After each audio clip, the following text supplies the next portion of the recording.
At that moment, there was a scientist named 𝗧𝗃 who wanted to sabotage the Extraordinary Academy's mission.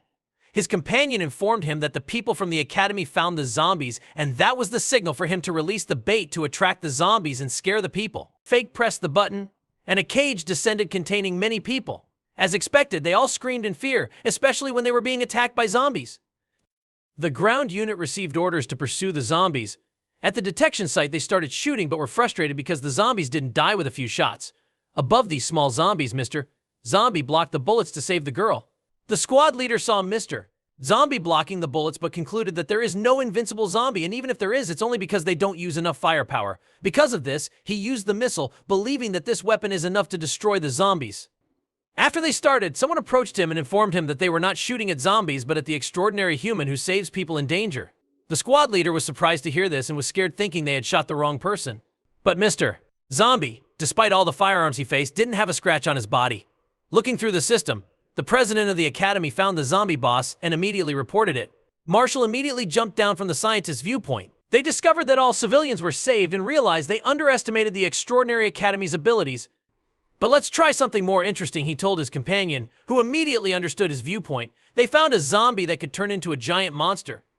The presence of a zombie boss in Zone B was brought to everyone's attention in the armed forces.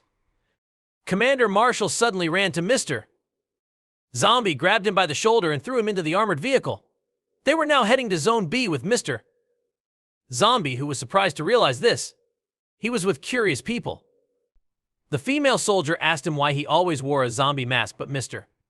Zombie was speechless. Members of the armed forces saw the giant monster and were confused by its appearance since it was different from a zombie.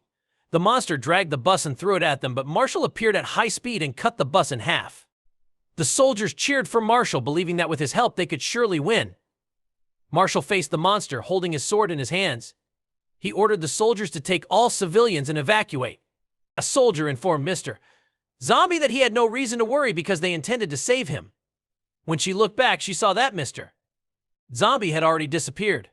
The monster roared and ran towards Marshall, but because of his speed, he disappeared and instantly moved behind the monster. Using his celestial command, he struck the monster several times in an instant, and then the monster was dead. Suddenly, someone appeared in front of the giant monster. Mr. Zombie was intrigued to see this. The zombies were no longer alive. There was a message from Marshall's aerial unit that he had already defeated the zombies' boss, and the president ordered her men to record this as Marshall's contribution. Mr. Zombie felt pain and apologized for not being able to control himself. Marshall heard what Mr. Zombie had to say, but his goal was to kill the zombie boss. He ran towards Mr. Zombie to kill him. Meanwhile, the girl from the aerial squad was worried because they found other boss-level zombies. Her companion told her not to worry because Marshall could kill all boss-level monsters. But Marshall was already out of action, the girl said, which left her devastated. The president was shocked. Marshall was hanging on a post because of Mr. Zombie. The girl panicked after discovering this. Marshall's life signal was almost completely gone, and he had suffered critical damage. They were dismayed to learn that the civilians had still not been evacuated.